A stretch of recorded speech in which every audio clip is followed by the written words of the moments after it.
I'm Jen Taylor Skinner, and this is the Electorette. On today's episode, Dr. Tressie McMillan Cottom discussing her new book, Thick and Other Essays. That's nice.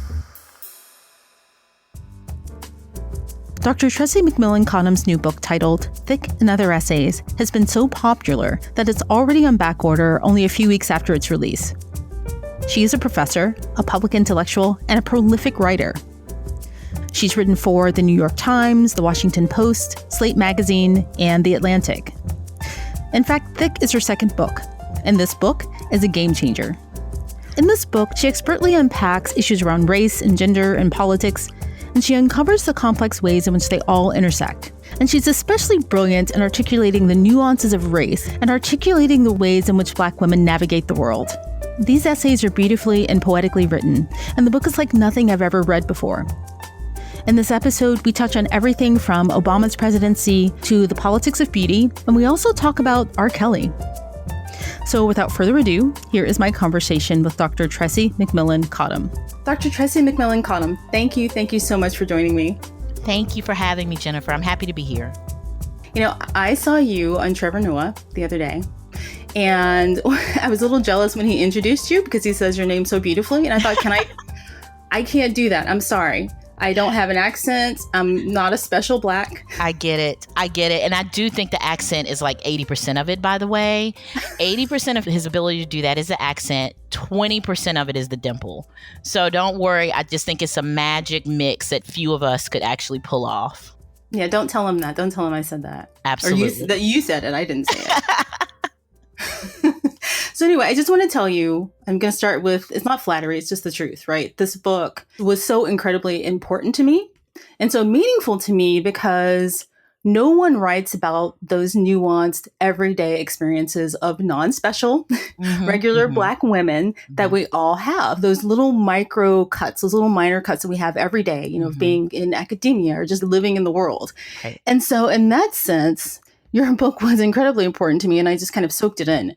Right. So thank you for that. It seems like no one is interested in consuming this information about things like the beauty hierarchy that excludes us. Right. Why do you think it's important to write about those experiences? Oh, God. I will be honest with you. I mean, up until I'm still in a conversation. I spent most of the week in New York, which is where my publisher is, and my editor, who is also a wonderful Black woman, which is why I think this book happen. I think it mattered a ton that I was working with a Black woman editor. And I said to her as recently as yesterday morning, I still don't get how this became a book because I'm still, like you, very uncertain that anyone wants to read about or cares about our internal lives, cares about our experience of the world. I mean, knowing it intellectually, thinking it is important intellectually and consciously is something different than how you feel about it, right? And I just kept saying to her, I still don't get it. And she goes, it's all right. I think it's actually good that maybe you don't get it. But it was important to me in conversations with her and with myself about whether or not I should even take this project on. It was important for me to say whether anybody takes us seriously or not, we sure as crap should take ourselves seriously. And if I was not going to do that with all of them, my training, all of the things invested in me to give me the skill set to figure out precisely these kinds of things, if I wasn't going to take us seriously as subjects and as agents, and very few other people were going to. So if nothing else, it was about, I think on a personal level, it was about me taking myself seriously. And then on like a professional, creative level, it was about saying, no, we are still a part of this conversation. We still exist and our existence matters, not just to us, although it certainly does. But I really do fundamentally believe that there's almost nothing to which knowing more about Black women won't help us figure out some other, phenomenon or problem. And this was about, walking my talk. I want to talk about the role that the personal essay plays in this, because you talk about that in the beginning about how, someone said something to the effect that the personal essay was dead or some such nonsense. So, I mean, what role does that play in telling the stories of Black women? Historically, Black women have been excluded from all of the formal canons, whether that's academic, research, but also from literature, pop culture, politics, science, history.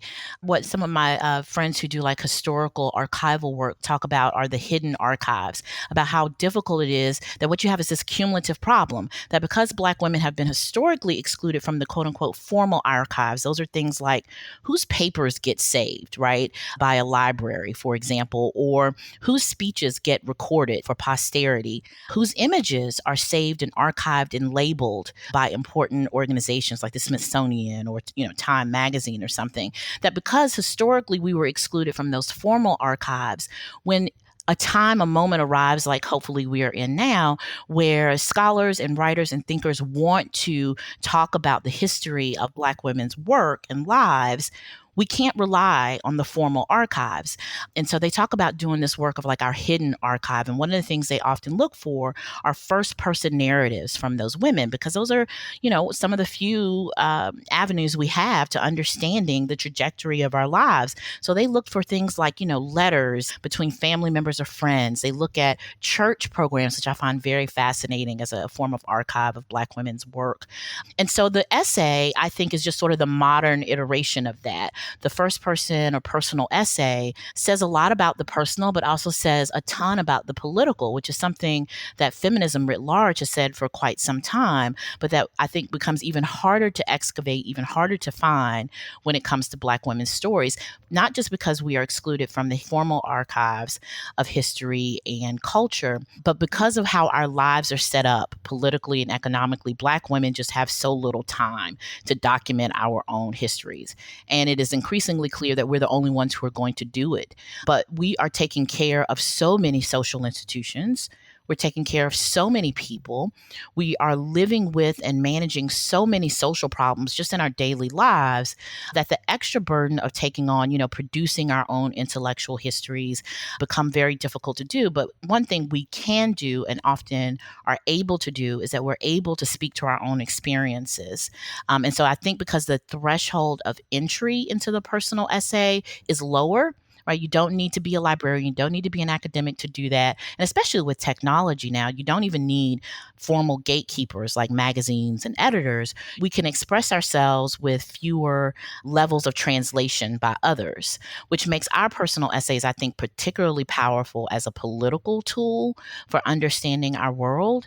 And so when people are talking about the personal essay boom is over, I'm like, well, maybe it should be over for some people. Frankly, I don't know that I want too many more essays about white dudes exploring and falling in love with a 20-year-old girl. Like maybe for them, that essay boom should end. But for many others of us whose stories do not get that same sort of attention and investment, the personal essay remains critically important. Yeah, when I started reading your book and I read that I was, crestfallen, but you have just helped me, you saved me, because I was like, I have so many personal stories myself that I personally want to tell. And there must be other Black women out there who have, similar experiences, and they want people to, if they don't want to write them, they at least want to read about them, to connect and, right. feel valued, right? Right. I mean, especially about the stories about, and this is something that I have never ever read about, but it's such a huge part of my own life, about the lonely experience of being a Black academic or a Black person in academia. Right. That is something that no one ever writes about. And you explored that. And one of the things that I connected with was this idea that when we reach a certain level, right, of status, of achievement, or, we're called out for having some extraordinary talent. Like for you, it's, writing and being an intellectual and public thinker. And, for me, it was, and I'm going to talk about myself. I'm sorry, personal anecdote. Considering the theme, I think we're right on track. You should. Yeah. I went to school. I was a pianist, a classical pianist, all of my life. And I went to music conservatories. And I think a music conservatory is probably the widest academic space that you can find. Right. I can imagine. Yeah. And so I connected with that idea of, when you reach that as a regular Black person, not a special Black person, the need for people to assign something special to you. Right. Right. Like you have this extraordinary thing, or I find you likable because you're, Haitian, or something special. And I was like, no, I'm just from Tennessee. I'm not. And then just, and then you could see the disappointment in their faces, right? When you did not take the bait, like even if you didn't have it, but you didn't take the bait to want to be that. Right. And I found that really interesting. I loved actually doing it too. I love seeing that disappointment. Oh, I do too. I embrace it. Let me just be very clear, because there is something about what it reveals, and something that they themselves have never considered. And I'm not delusional enough to think that I have those moments and they then go on and think about it. Very few people have the sort of ability to be self-reflective enough to parse those types of moments for themselves, especially when they might discover something about themselves they do not like. But the perverse part of me really enjoys saying, no, absolutely, I'm so regular. I'm just from a girl from North Carolina.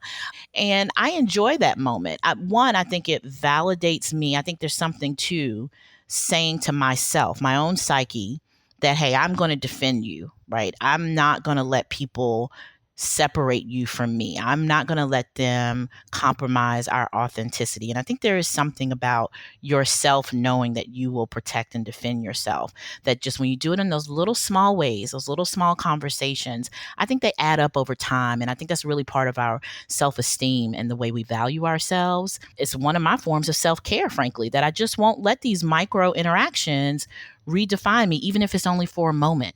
And so I really enjoy it. Yeah. But the thing about that is that, you are Dr. Tressie McMillan Cottom, right? Mm-hmm. You have this big platform. You're a celebrated writer, with this new book that's sold out, by the way. Thank you.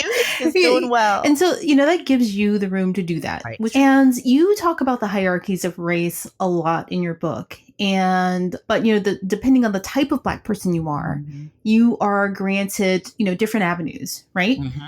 And it reminds me of this other personal anecdote. So we were having this party at my house a few months ago, mm-hmm. and, someone came to the door.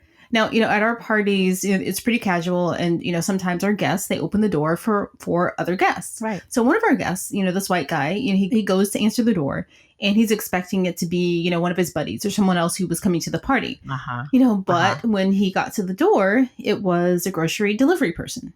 And now you and I both know that, these are typically brown people and Black people. And, yes. In this case, it was a woman, a Black woman who was delivering the groceries. Mm-hmm. So the guy who answers the door, he says nothing. He turns away, and he just left her standing at the door once he realized, who she was.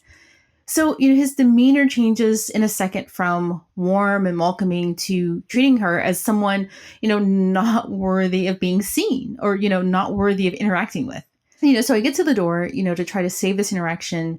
I just wanted to save her from, another micro cut in her life, another demeaning interaction where she was treated with less respect than she deserved, which, I'm sure she gets all the time. Yeah. Right.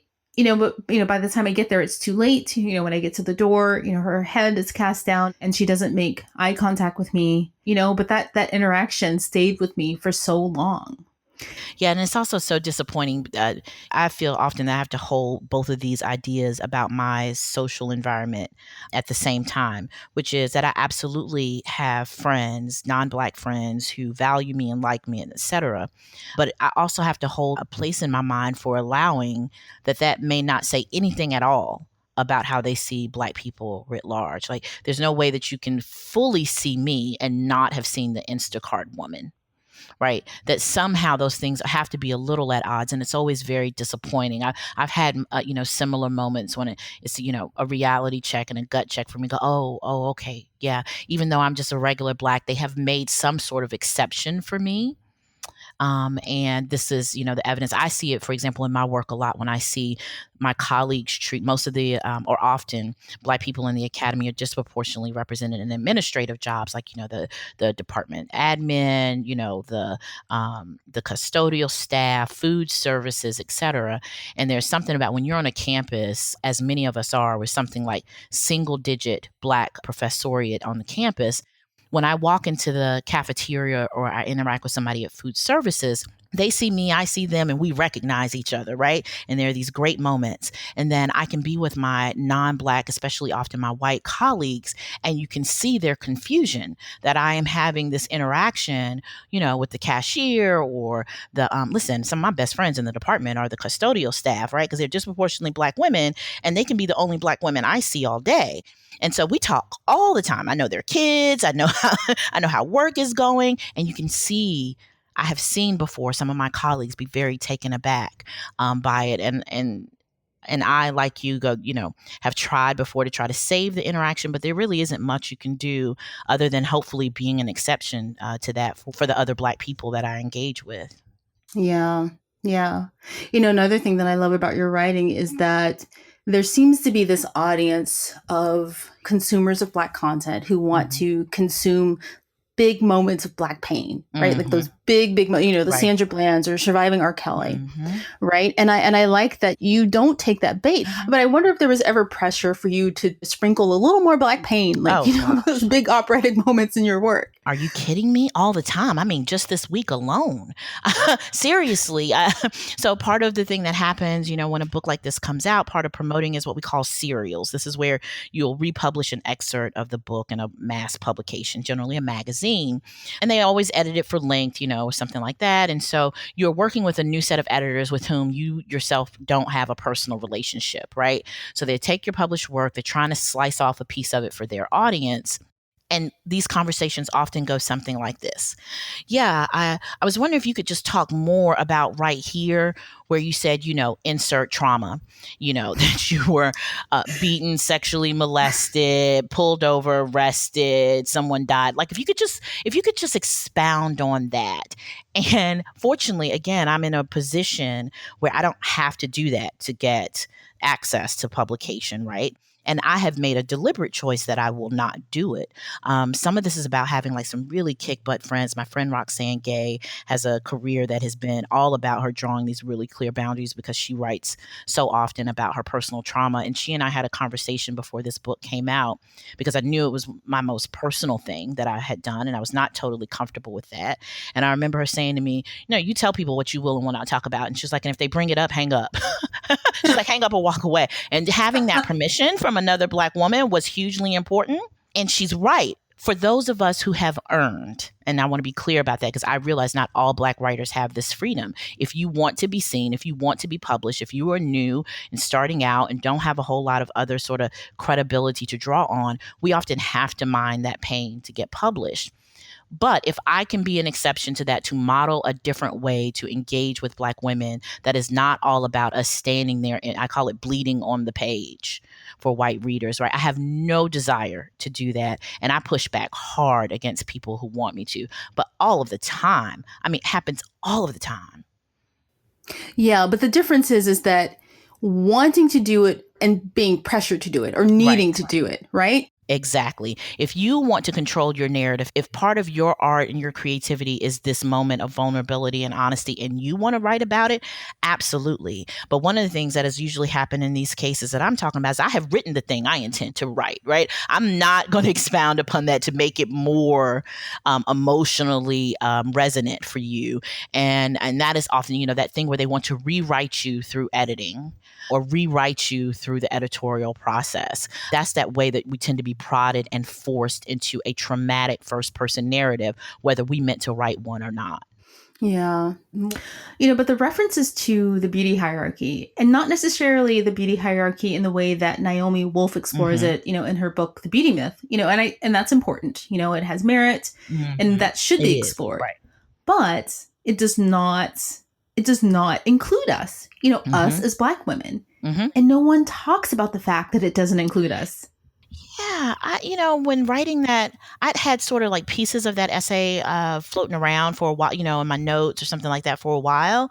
And I remember when once I sat down to try to shape it into something formal for this volume, I remember turning to my research assistant and going, I must be missing something, right? I pulled every bit of sort of previously published work that I could find on these ideas because I kept going, there is no way that this whole exists like I'm seeing it. And then I, finally came to the conclusion that's not to say that nobody's ever written about it before, but it certainly wasn't central to any of our conversations about beauty. And especially considering our moment in time when I feel like things like social media and popular culture are just doubling down on certain forms of beauty as being feminist or, a feminist ideal of beauty. I was actually stunned that there was not more conversation about how conflicted that beauty hierarchy is and what that does to people, especially when it was so clear to me in my own life. Right. I thought surely there's some feminist literature, surely there's this conversation, and I just have missed it. And that was one of those like really surprising things to me working on the book. Yeah, that's another one of those things where it's everywhere. Everyone knows it. Everyone sees it, but they get mad if you talk about it. Exactly. There is like this sense of like real resistance. I mean, this essay is an example of one of those where, I can be just as I think challenging for sisters to read as I am for white readers or non-Black readers, right? Because my thing is, we are sometimes, even though our complicity is different, I was thinking about things when I was writing this essay. I was thinking about all of the sort of youth-driven culture online with like self-care, right? Or, love yourself, girl, which is this, doing this really performative thing where, we do our makeup tutorials, we post nudes as being part of being, liberated and freed from the sort of racist ideas of our bodies. We're doing all of this, we're accepting and promoting the idea of sort of a unique Black beauty culture. And I thought, well, yeah, that stuff though is as potentially damaging as the other stuff. And I realized you couldn't say that, right? We only have one acceptable narrative right now, and that is Fenty, Fenty, good.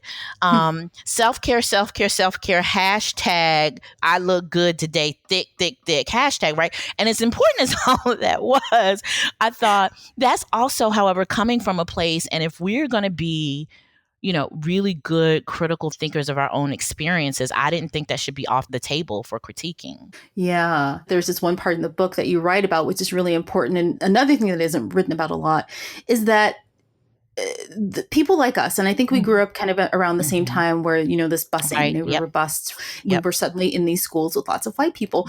And it dawned on me that was the time that I realized it too, when I was bused to an environment where, beauty had a different definition than the one I had grown up with. And the busing was a big part of that. Yes. And I still think that we're only just beginning to excavate that. And I think there are a couple reasons for that. One, because it has to do with women, and we just don't take seriously like our coming of age stories. But I have already, the book's only been out 2 weeks, and I've got dozens of letters from Black women, like you were saying, who grew up in that time, who are going, oh my God, I clearly remember realizing, that that's what beauty was and how different that was from the block I walked on to go home, And those are those years when you are defining yourself, you're doing all of that identity work, not just, who you'll be, but, your sexual identity, your racial identity, your class identity. We're forming all of that during those difficult preteen, teen, and adolescent years. And for young men, we have these wonderfully nuanced coming of age stories about their exposure to what they learned about how to be a man, et cetera. We've even had a really good, couple of years. I think of some wonderful ones from Black men, including like dealing with things like sexuality. I'm thinking both books and things like Barry Jenkins' movie Moonlight, which are just fundamentally a coming of age stories for Black men.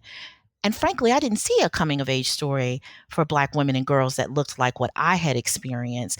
And I think one of the reasons why we don't talk more about how harmful or painful, not maybe just harmful, but painful that beauty hierarchy is because it's so deeply embedded in the internal lives of young Black women. And we just don't take young Black women's stories seriously enough. Because of course, the school is where you learned about norms that don't come from your family, right? That's actually what school is set up for. It's set up to give you skills and ideas and cultural ideas that kind of separate you from the things that you learn at home. And based on where you went and what the time period and how you went to school, part of that was learning what it meant to live in a white world. And a fundamental part of living in the white world was agreeing with white people about who was and was not beautiful. Yeah.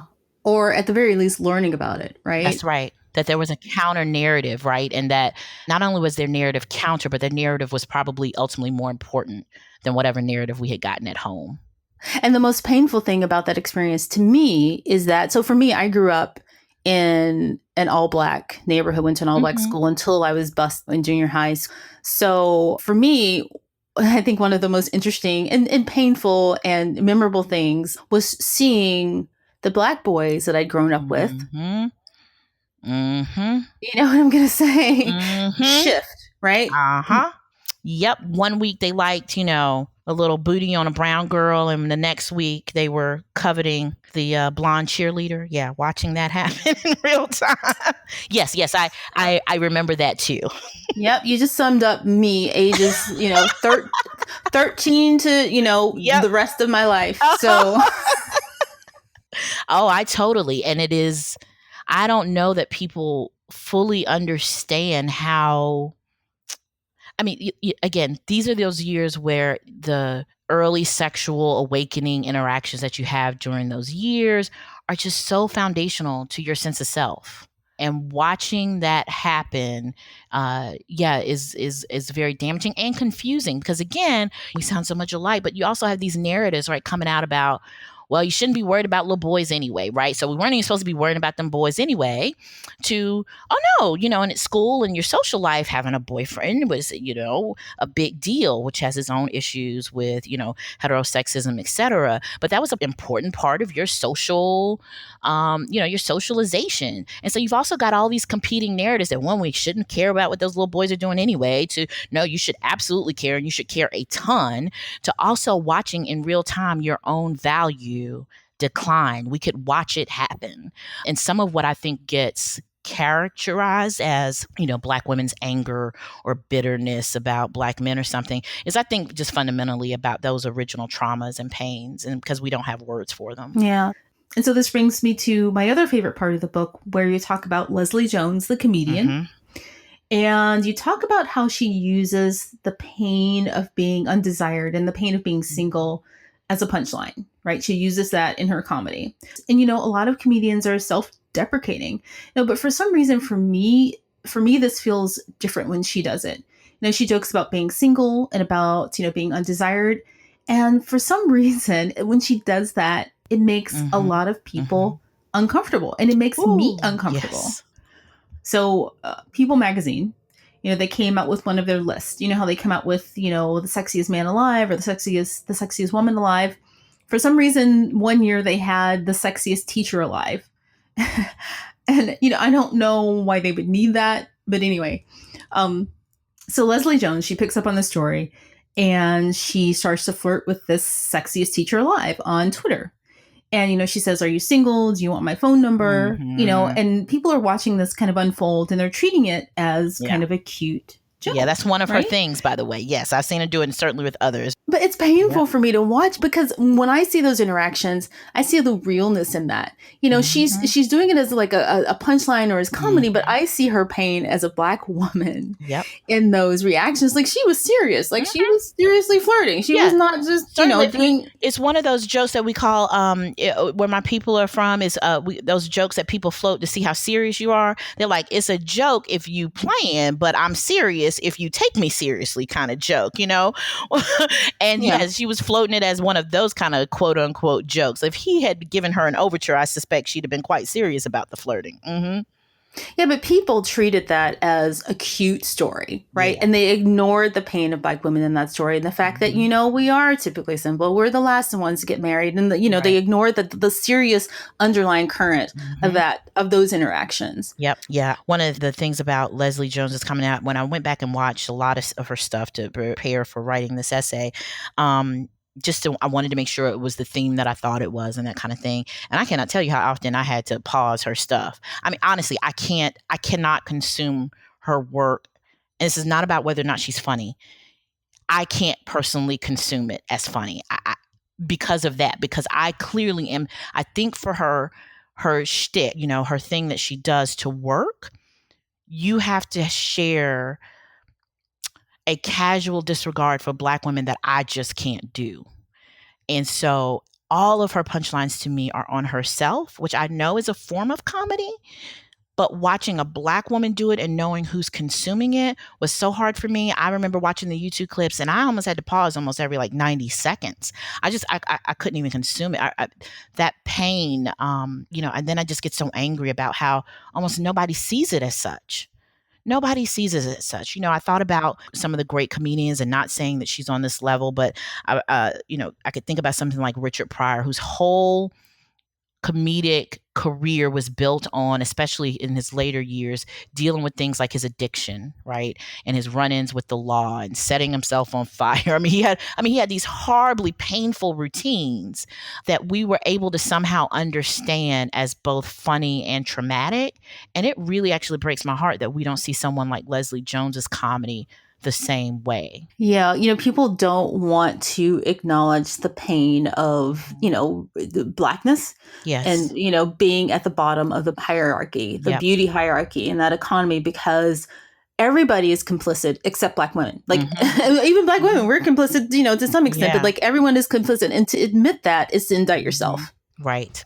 I get so many letters about that essay, particularly from white women who seem to want to explain to me, right?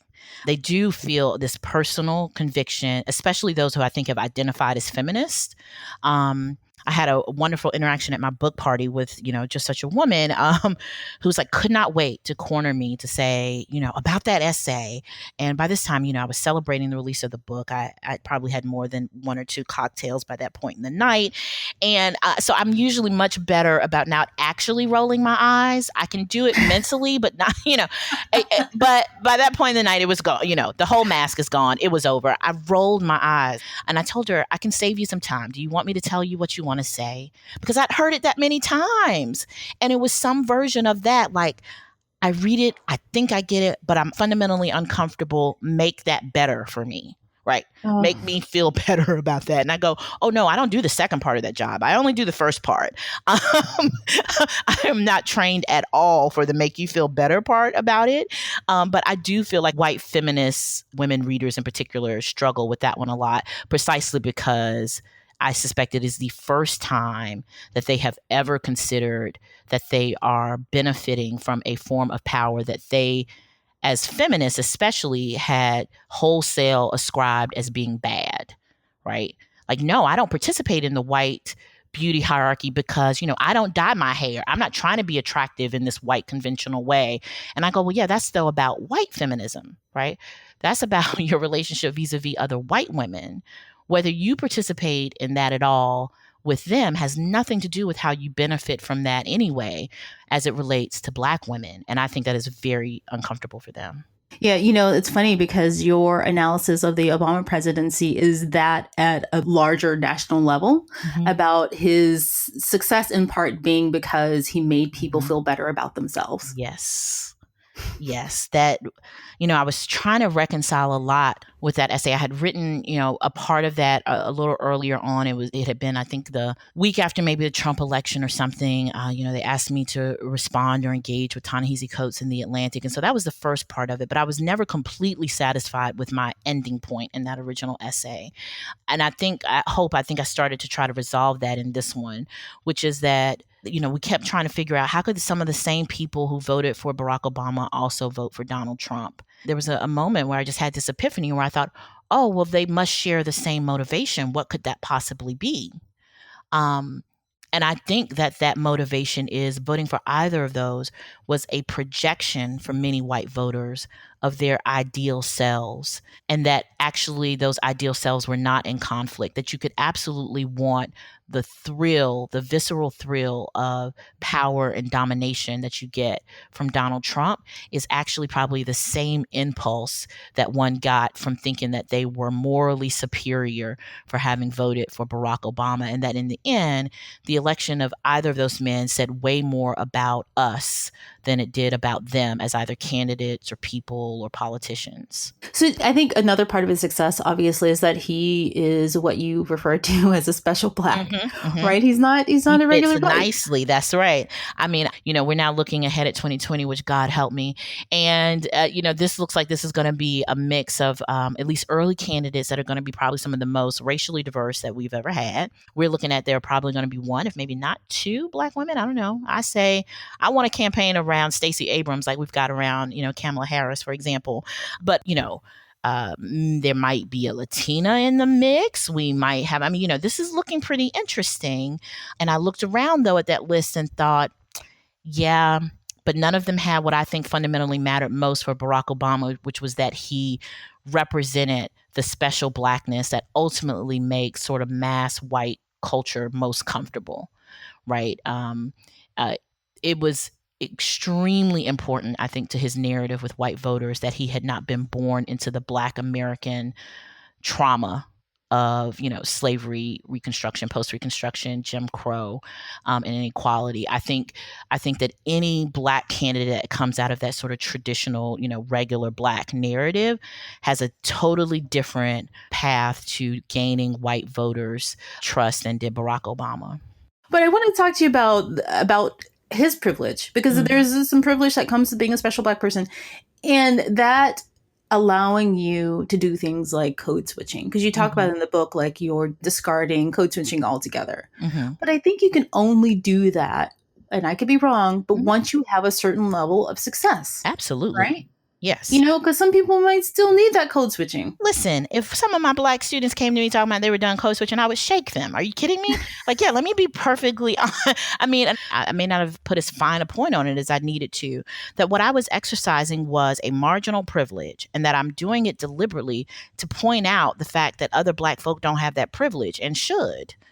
Right? It is not about, oh, look at me, be special and flaunt, white expectations of my performance of Black. No. I'm saying that if you see how freeing it is for me to be able to lay down that type of performance, then maybe hopefully we'll think more critically about the tax we're putting on other Black folk who can't do it. Right? You absolutely, if you need to perform in the labor market, perform in school, if you need to be safe in your community from like police surveillance and intervention, or the, or the lay police surveillance and intervention of your white neighbors, or whatever it does that keeps you safe. And that's fundamentally what code switching does, by the way. It provides us a modicum of safety as we navigate white spaces and white people and white people's expectations about us and their fear of us. That's what that is. But it is a huge, I think, tremendous tax on us, even as I value, and I do value, the creativity and intellectual excellence that is code switching that Black folk created. I mean, it's a marvelous cultural tradition. We are fundamentally, multilingual within our own culture and our own society and our own nation. And I think it is fabulous. It is also, however, an extreme tax. The tax being on those who become good at code switching, right? The tax for those people is that I think it can overwhelm us emotionally and cognitively to have to do it constantly, because you're constantly having to read the dynamics in a room to know when you should be code switching, right? And that's taxing. But I also think it is a tax on people who never quite learn how to code switch, and how much that negatively impacts their life. So on many levels, I mean, I just sort of want to, in my sort of flouting of the idea of I no longer want to code switch in that way, is really me just trying to point out how difficult that is for Black folk writ large. I mean, what it really boils down to is, which cost do you want to pay? The emotional cost to yourself, or do you want to pay in possibly, lost opportunities? Right? That's right. I was just having the same conversation with my niece, who just graduated from college, and, she's going into the professional world. Me having already been there, we started to talk about code switching, and my advice to her was, to not let anyone shame her for using the tools that she needed to use to meet her goals, within reason, of course. Right. But, code switching is an example for me of our resourcefulness. I'm still uneasy about it as a tool, and I'm not really sure why. It is one of the problems we have as what we inherited from Western society, which is this: we don't have a good language for talking about the difference between the individual actions people have to take to survive versus what has made them have to do those things to survive, right? So we can absolutely critique the fact that we shouldn't have to ask this of Black people without condemning Black people who have to do it. Right. That's the fine. And it is admittedly a fine line. And it's one, that's the line I was just trying to even walk with you by saying, no, this is about my individual action, some individual status that I have accrued. And it says nothing about the fact that the problem isn't with Black folk who code switch. It is with white people who require it of us. Right. And that is a very fine line. And we just don't always have a really good language of talking about those differences. One way hip hop has historically done it actually pretty well, which is don't knock the hustle, but you should absolutely knock the hustle man. We can absolutely say, listen, that person's doing what they got to do to survive, while also saying it is extremely effed up that this is how we have to survive, and focusing attention on that. What made this our hustle? What made it so crucial for us to take on the black tax of constantly modulating ourselves, not just to even get ahead, but like to just be okay? Striving and mobility is one thing, but we have to do it just to even be okay, to just be left alone, right? To just maintain, we have to do it. And yeah, and it is tough. I think we know that instinctively. I think Black people especially know that instinctively, but it can be hard for us to talk about it in a way that doesn't make people feel bad. That doesn't make people feel guilty, right? Like a lot of the young people in my life where I'm like, I get it. I get what your friends are even saying to you.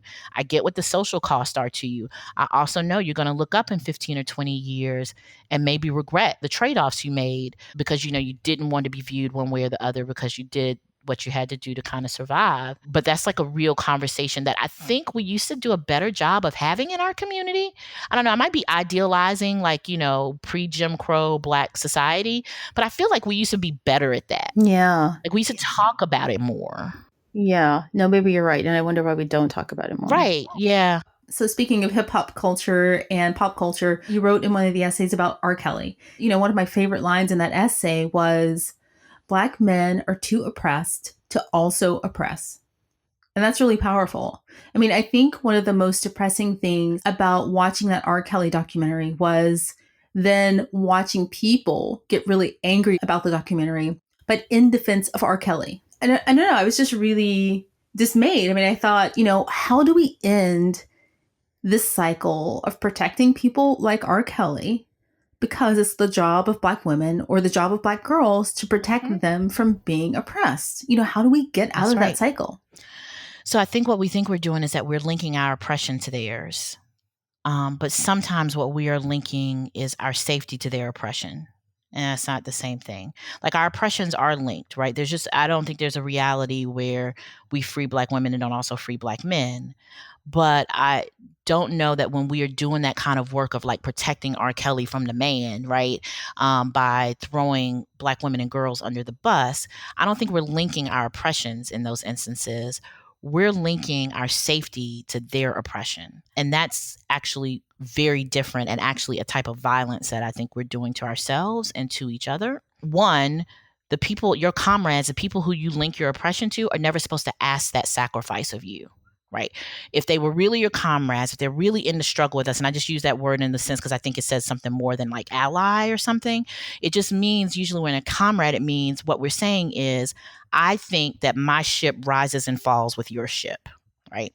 And so if that's the relationship we think we have with Black men, like as a category, they're not even supposed to ask that of us because that's what comrades do. Comrades say, I'm not going to ask you to make that kind of sacrifice for me, even if you wanted to, right? So if that would be linking our oppressions. When we both do it and Black men say we're supposed to have done it, oh, well then no, that's about you saying I'm trading my safety for your oppression. And that's not a comrade. That's an abusive relationship, right?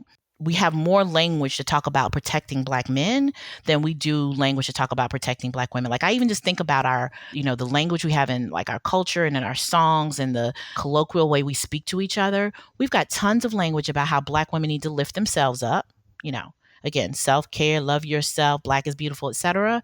A lot of language for what we're supposed to do for other people. We got a whole vocabulary about that and a very limited vocabulary about what other people are supposed to do for us. Yeah.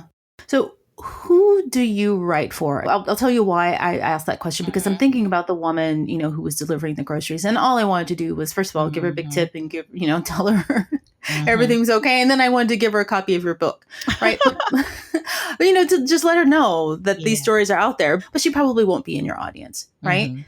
Is that fair? Who do you write for? Who do you want to read your work? So I think there's a difference to who I would like to imagine my audience. And then there's the reality of I use a certain kind of language. Elegant style in prose is all about making assumptions about the knowledge that your audience brings to the reading. And by virtue of who I am, there's a whole lot of inequality baked into that, right? So I'm assuming an awareness of something or even an interest in something like my job as a professor or an academic, which frankly, a lot of people are not interested in and shouldn't be. We're like 4% of the population, and I totally get it, right? I'm not a stand-in for all Black women's experiences of work or living, etc. But then there's like the needy, Black girl in me who's like, no, no, no, I'm talking about all the Black girls and I love you. Be my friend. It's, that's the inside, right? That's my thing. And so I still love the idea that, I want sisters in the beauty shop and on the block and et cetera to see it too and to find something in it, even if it means sort of like tossing out, some of the parts that don't resonate with them quite as much. And I also just never want to make the mistake that the sister in the beauty shop on the block couldn't understand it or couldn't relate. So ideally, who I hope I write for, I was telling you again about like Miss Yvette in the office. She actually just left us, but she was our office cleaner for several years. And, I got to know her and her girls and et cetera. I love the idea that Miss Yvette will pick up that book and give it to her daughters. And that would be who I had been writing it for. But I also love that it is clearly resonating with, as I like to say in like scary air quotes, Black women of a certain age.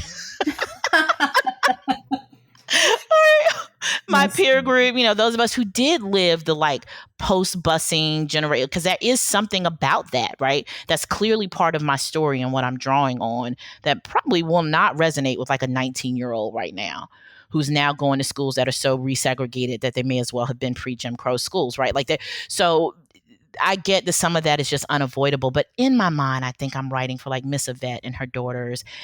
And then intellectually, I totally get that may not be possible or realistic, and that I'm writing for Black women of a certain age and from a certain place and background. And I love that too. I just never want to be writing for white people's consumption of us. And so as long as I'm not doing that, I make do with whomever finds me. Well, who do you write with? Like, who do you bounce ideas off of? That's a great question. My friends who don't write nearly as much, publicly as I do, but they're hugely influential for my ability to have somebody. They are my real colleagues, is what I like to say, right? These are the people that I have the like vulnerable creative conversations with. Because now there are ways to talk about your creative work with people who feel like they're in competition with you. And that can be helpful too. But there's like a point in the cycle of being creative where you just got to be super vulnerable because you're going to sound stupid. You're going to mispronounce words. You're going to write it poorly. You're going to have missed some major, book or idea or something. And there's a huge amount of vulnerability in that. And I've got a group of homegirls who are all brilliant in their respective fields. And they read me and listen to my really nascent, silly ideas. My editor, again, at the New Press, again, I think it so matters about diversity in publishing because I just do not know that I could have had a vulnerable conversation with an editor who didn't get like the fundamental truth of who I am. I bounce things off of her a lot. And then I've got, my friends in my head that I read and I think I'm having a conversation with them. A lot of them like older writers. I mean, I'm still always going to kind of revisit when I want to think about like prose or ideas. I read people like Gloria Naylor or Black feminists like Kimberly Crenshaw and Paula Giddings. But I also read a lot of young Black women who I think, for the record, are killing it. Like if I had the chutzpah and the confidence of some of the young Black girls that I see out there right now at their age, there's no telling who and what I would be. I read, Ashley Ford and Morgan Jenkins and Zoe Osmusi, and I'm probably totally mispronouncing her name, this brilliant Black queer leftist writer. And so I read a lot of the young Black girls. I love them. I love their confidence.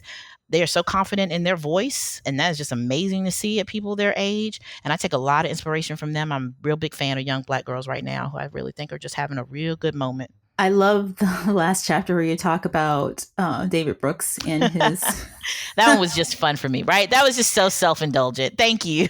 his deep analysis of the gourmet sandwich. And, and so, we do have this lack of, Black voices, Black women voices at these elite publications like the New Yorker. And, and you point out the fact that, another point that no one points out, that to do that, you do need privilege and money and time and access. Right. And even if you do have all of those things, Black voices are metered.